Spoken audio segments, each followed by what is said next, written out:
मरने के बाद भी क्यों नहीं मिली प्यारे चाचा नेहरू की आत्मा को शांति, क्यों वो भटकता है संतों के द्वारे पर, ये बात आपको हजम नहीं हो रही होगी। लेकिन मैं कहूँ कि इसके प्रमाण हैं और इसके प्रमाण आप सब लोग अपनी आंखों से देख भी सकते हैं और जांच पड़ताल भी कर सकते हैं। लेकिन यहाँ पर एक बात उठती है जिसे हम प्यारे चाचा नेहरू कहकर बुलाते थे या जिसे पंडित नेहरू जी का नाम दिया गया था, उसने ऐसा कौन सा कर्म किया था जिसकी बदौलत उसे मरने के बाद उसकी आत्मा भूखी प्यासी इस मृत्यु लोक पर भटकती है। ये बात सुनने में बहुत अजीब लगती है, लेकिन इस बात की कहते हैं कि इस बात के प्रमाण लिखे हुए रखे हैं और इस बात पर आपको विश्वास करना ही होगा। बहुत सारी चीज़ें उनके बारे में हैं, उनके बारे में मैंने पहले भी एक वीडियो आप लोगों के सामने रखी जहाँ पर लोग कहते हैं कि नेहरू का जन्म एक ऐसी जगह पर था जहाँ पर शायद वो महिलाएं रहा करती थी जो शायद जहाँ पर दिन के रात के 10 से 15 पुरुष एक महिला के बिस्तर पर हुआ करते थे। आप समझ चुके हैं, वो घटना मैंने बखूबी बताई है। लेकिन आज घटना लेकर आई हूँ मरने के बाद की।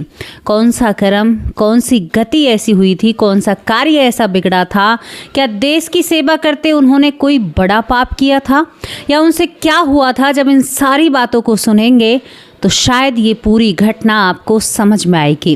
प्यारे पंडित जवाहरलाल नेहरू, जिन्हें लोग बहुत पसंद करते थे, कहते थे कि चाचा एक गुलाब का फूल अपने जो पहनावा था या अपने कोट पर लगाते थे या अपने उस कुर्ते पर लगाते थे और वो बच्चों को बहुत ज़्यादा पसंद किया करते थे। इतिहास में उनके साथ बहुत सारी चर्चाएं, कुछ लोग तो यहाँ तक भी कहते थे कि यहाँ पर चाचा नेहरू जो होते हैं वो मांसाहार भी करते हैं, लेकिन दूसरी तरफ दूसरे लोग ये कहते हैं कि वो मांसाहार नहीं करते। आपसे पूछना चाहती हूँ, आप किस तरफ हैं? यहाँ पर उनके प्रति बहुत सारी ऐसी चीज़ें हैं जिन्हें सुनकर कभी कभी तो बहुत बुरा लगता है और ऐसा लगता है कि सच में ही लोग दोगले होते हैं। दोस्तों, यहाँ पर बात करते हैं प्रधानमंत्री पंडित जवाहरलाल नेहरू की, जिनके बारे में पूरा इतिहास मैंने आपको पहले ही बता रखा है, कब उनका जन्म हुआ था। लेकिन आज आपको बताती हूँ कि यहाँ पर 1962 यानी 1950 में यहाँ पर जो जवाहरलाल नेहरू होते हैं वो गोरखपुर के गीता वाटिका में जाते हैं, जहाँ पर उनकी मुलाकात राधा बाबा से होती है। राधा बाबा जो गोरखपुर के थे, जिनका मैं आपको कहूँ वो बहुत बड़े सिद्ध थे। उनकी भक्ति, उनकी पूजा, शायद उनकी भक्ति और साधना के सामने हम और आप तो कुछ भी नहीं हैं, कोई भी कुछ भी नहीं है। राधा बाबा सभी को एक समान नज़र से देखा करते थे, चाहे कोई राजा हो या रंक हो या फकीर हो, उनके लिए सभी एक समान होते हैं।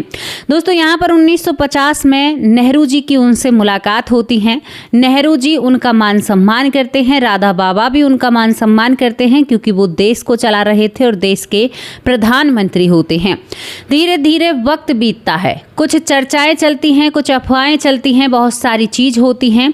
अब यहाँ पर बारी आती है जनवरी 1964 में भुवनेश्वर में पहली बार यहाँ पर नेहरू जी को स्ट्रोक आया था, यानी उनको लकवा मार जाता है और उनका आधा शरीर रह जाता है। अब वो दूसरे के ऊपर, यानी कहते हैं कि दूसरे की देख रेख में रहने लगे थे। उनके लिए डॉक्टर ने बहुत सारी चीज़ें निर्धारित कर कर रखी गई थी कि भाई आप वजन नहीं उठा सकते, आप ज़्यादा चिंता नहीं ले सकते, आप मानसिक रूप से आपको स्वस्थ रहना है, तो अपने आप को ठीक करने का बेहतर तरीका है कि आप किसी भी बात की कोई चिंता ना लें। अब यहाँ पर एकदम जो एक रुतबा रखता है वो एकदम धड़ाम से ज़मीन पर गिर चुका था। आप सोच कर देखिए, बहुत दुख होता है जो बड़ी बड़ी कुर्सियों पर बैठे रहते हैं ना, और उनके साथ शरीर में कोई ऐसी चीज़ या हलचल हो जाती है, शायद उनके भीतर की बात आप नहीं जान सकते, लेकिन बहुत मलाल और दर्द होता है, क्योंकि उनके हाथ में सत्ता होती है और उन्हें अपना रुतबा बहुत प्यारा लगता है। शायद इंसानियत से भी ज़्यादा उन्हें अपना रुतबा प्यारा लगता है। धीरे धीरे वक्त बीतता है। काम की मनाही थी, लेकिन वो अपने काम को कर रहे थे और काम करते करते यहाँ पर 27 मई 1964 को यहाँ पर नई दिल्ली में जो पंडित जवाहरलाल नेहरू होते हैं उनकी मृत्यु हो जाती है। दोबारा उन्हें स्ट्रोक आता है, यानी दूसरी बार उन्हें ये बीमारी होती है, यानी और अब की बार वो इस दुनिया से चले जाते हैं। वो सुबह बेहोश होते हैं। बेहोश होने के बाद उन्हें वो दोबारा उठते ही नहीं हैं, उन्हें मृत घोषित कर दिया जाता है। कहते हैं कि आखिरी वक्त में उन्होंने यानी एक चिट्ठी लिखी थी, एक पत्र जो अंग्रेजी शायरी में जिसे कहूँगी उन्होंने अपने बिस्तर के नीचे रख रखी थी। और एक बात जो उनकी मन की इच्छा थी, जो पहले से ही वो कहते आते हैं, पंडित जवाहरलाल नेहरू ने कहा था कि मेरे मरने के बाद मुट्ठी भर राख जो है वो गंगा में बहानी है, बाकी जो मेरी अस्थियां हैं या जो मेरी राख है उसे भारत के हर खलियान या खेत में पहुंचा देना, यानी हवाई रास्ते से या विमान से उन्हें हवा में खेतों में डाल देना, मतलब उनकी ये अंतिम इच्छा होती है। दोस्तों, उनकी इच्छा का सम्मान किया जाता है। मुट्ठी भर राख जो अस्थियां उनकी जो होती हैं उन्हें गंगा माँ की गोद में समर्पित किया जाता है, लेकिन बाकी जो राख होती है वो उनकी भारत की मिट्टी में मिला दी जाती है, यानी जो खेत खलियान होते हैं। लेकिन अब आप बहुत देर से इंतजार कर रहे हैं, पूरी कहानी आपको बताने जा रही हूँ। जब मृत्यु हो जाती है, यहाँ पर सब अनुष्ठान हो जाते हैं, यानी हवन कराते हैं। मृत्यु के बाद सब कुछ होता है, लेकिन राधा बाबा अपनी गीता वाटिका में जो परम सिद्ध संत पूज्य श्री राधा बाबा होते हैं वो वहाँ पर भजन करते हैं और वो बहुत ही ज़्यादा भजन ध्यान करते हैं। लेकिन जब उनके यहाँ पर 12 से 13 दिन हो जाते हैं, अंतिम संस्कार के बाद सारे नियम, सारे सब कुछ रस्में हो जाती हैं, रस्में ही कहूँगी या जो भी फ़र्ज निभाने थे वो सब कुछ हो जाते हैं, तभी राधा बाबा को एहसास होता है पंडित जवाहरलाल नेहरू की, यानी उस आत्मा का। पहले दिन एहसास होता है, दूसरे दिन भी एहसास होता है। बाबा को लगता है कि उनके इर्द गिर्द कोई ऐसी एनर्जी है या कोई ऐसी आत्मा है, आत्मा ही कहूँगी, जो उनसे बात करना चाहती है या उनसे मिलना चाहती है। यहाँ पर जब संत भगवान देखते हैं कि हर रोज़ उन्हें अनुभव हो रहा है, तो संत भगवान फैसला करते हैं, क्योंकि वो बहुत भजन किया करते थे, कठोर साधक थे, वो बहुत तप किया करते थे। जब यहाँ पर वो अंतर ध्यान होते हैं और जब वो देखते हैं तो देखते हैं वहाँ पर जवाहर चाचा जवाहर जो जवाहर नेहरू होते हैं उनकी आत्मा वहाँ पर उपस्थित थी। आत्मा का रूप आपको बताऊं, यानी आत्मा के हालात कैसे थे। वो भूखी प्यासी आत्मा थी, बिल्कुल बहुत ही कमज़ोर दिख रहे थे चाचा जवाहरलाल नेहरू, और बहुत ही उनकी हालत ख़राब दिखती है और वो राधा बाबा के सामने रोने लगते हैं। राधा बाबा कहते हैं कि तुम रो क्यों रहे हो। जब उनसे पूछा जाता है तो यहाँ पर चाचा कहते हैं, चाचा नेहरू, कि मुझे नहीं पता था, जीते जी मैंने भगवान को जानने की कोशिश नहीं की। जीते जी मैंने नहीं देखा कि मेरा कौन सा कर्तव्य है, कौन सा मेरा कार्य है। मैंने शायद बहुत सारी चीज़ें उल्टी पुल्टी की हैं या मुझसे कोई गलती हुई है, क्योंकि जो काम मुझे जीते जी करना था वो मैंने नहीं किया, भगवान को नहीं माना। क्योंकि आप सोचिए, जिनके बिस्तर के तकिए के नीचे अंग्रेजी शायरी हो, वो भगवान के समीप कैसे हो सकते हैं। जब राधा बाबा सुनते हैं तो वो कहते हैं कि तुम्हें शांत होने की ज़रूरत है, तुम ऐसे कैसे भटक सकते हो, तुमसे क्या कार्य बिगड़ा है। तो यहाँ पर जो पंडित जवाहरलाल नेहरू जी होते हैं उनकी आत्मा चुप पड़ जाती है। वो बहुत ही व्याकुल लग रहे थे, बहुत ही ज़्यादा चिंताजनक लग रहे थे। तभी वो कहते हैं कि आप तो संत हैं, आपने मुझसे, जब मैं आपसे मिलने आया था तो आपने मुझसे कहा था कि मेरे लिए एक समान है, कोई राजा हो या फकीर हो या कोई भी हो, कितनी भी सत्ता किसी के हाथ में है, मेरे लिए सभी लोग एक समान हैं, उनकी आत्मा एक समान है। तो आज आप मुझे एक समान मानिए और मैं आपसे हाथ जोड़कर विनती करता हूँ कि मुझे यहाँ से भेजने का कोई ऐसा सहारा दीजिए जिससे मैं यहाँ से जा सकूँ, क्योंकि मैं यहाँ पर भटक रहा हूँ, भूखा प्यासा, जो मैं ना जान पाया। मुझे उस दिशा में आदेश करिए या मेरा मार्गदर्शक करिए। दोस्तों, यहाँ पर जब राधा बाबा इन बातों को सुनते हैं तो कहते हैं कि जीते जी इंसान अपने घमंड और अपनी सत्ता की भूख में इतना अंधा हो जाता है कि उसे कुछ नज़र नहीं आता। लेकिन मैं तुमसे आज भी कहता हूँ, यहाँ पर कल या परसों मैं एक वीडियो देख रही थी जहाँ पर कुछ लोग बातचीत कर रहे थे, कह रहे थे कि आत्मा जो रूपी शरीर होता है वो भजन ध्यान नहीं कर सकता। लेकिन मैं आपकी ये गलतफहमी दूर कर देना चाहती हूँ। आत्मा रूपी शरीर भी, यानी आप जब प्रेत योनि में हैं, अगर आपके अच्छे कर्म है ना, तो आप प्रेत योनि में भी भजन ध्यान कर सकते हो। क्योंकि मैंने कई बार अपनी वीडियो में चर्चा की है कि बहुत सारे प्रेत मिलकर पीपल के पेड़ पर बैठकर भजन कीर्तन करते हैं। तो यहाँ पर इसी तरह से राधा बाबा पंडित जवाहरलाल नेहरू जी से कहते हैं कि आपको भगवान के शरण में होना चाहिए और उस भगवान को मानना चाहिए जो आपको चलाता है या आपके लिए हर चीज उपस्थित करता है, जो आपने जीते जी नहीं मानी, आपको मरने के बाद माननी होगी। यानी आपको भगवान की शरण लेनी होगी।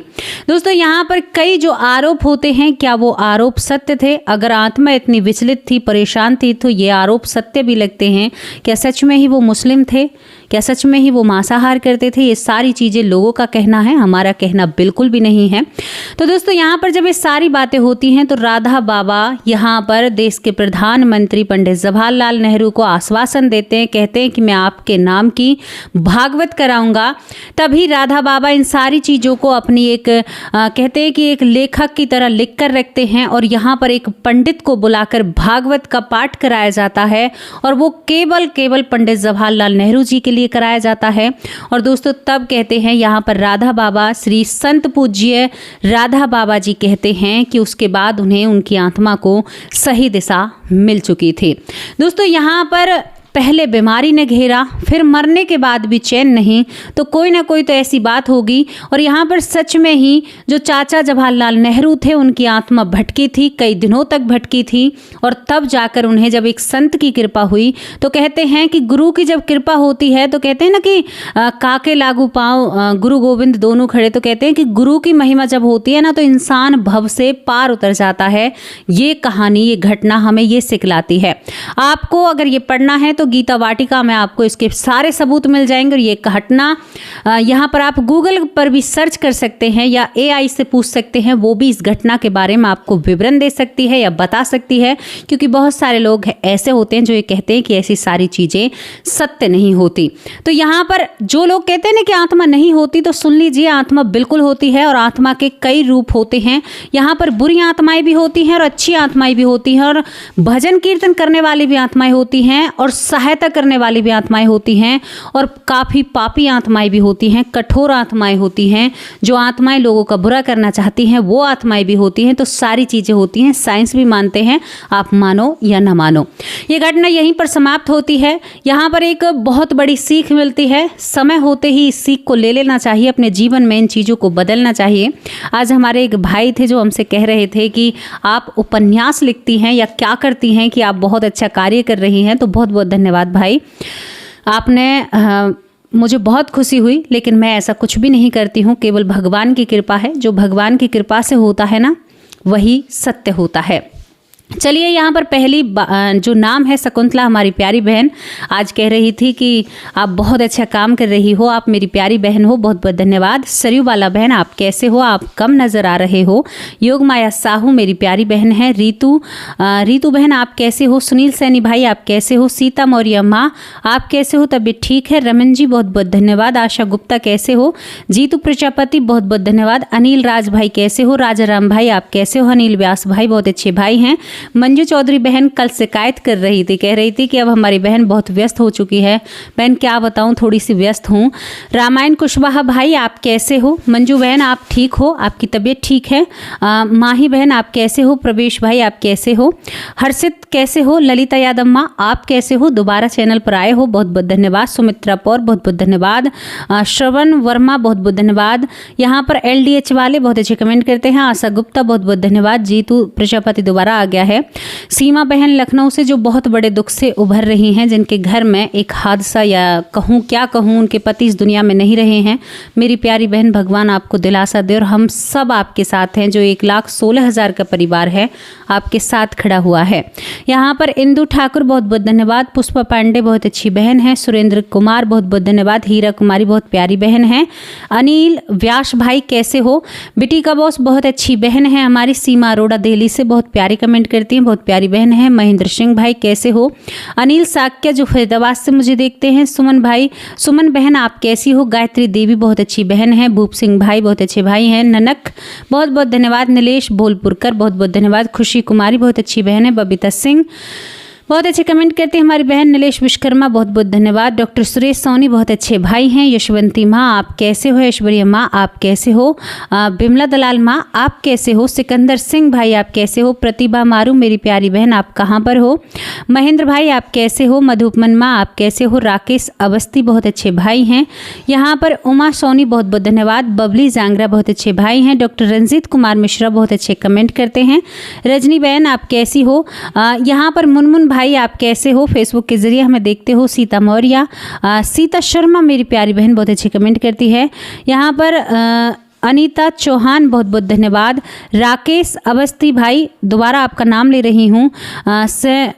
सेमी कौशल बहुत बहुत धन्यवाद। सिकंदर भाई बहुत बहुत धन्यवाद। यहाँ पर बहुत सारे नाम रह गए हैं, लेकिन ये घटना आपको कैसी लगी अपनी राय लिखकर ज़रूर भेजना। और ये स्टोरी बिल्कुल सत्य है, इसकी आप कहीं पर भी जांच पड़ताल कर सकते हैं। जितनी भी घटनाएं हम अपने चैनल पर लेकर आते हैं वो सारी घटनाएं सत्य होती हैं और आपके साथ की वजह से आज हम आगे बढ़ रहे हैं। बहुत बहुत धन्यवाद। आप सब लोग के साथ की वजह से हम आगे बढ़ रहे हैं और लोगों को जागरूक कर रहे हैं। अब आप लोगों से विदा लेती हूँ। कल हाजिर होंगे एक सच्ची अच्छी स्टोरी के साथ। तब तक के लिए नमस्कार, जय हिंद, जय भारत।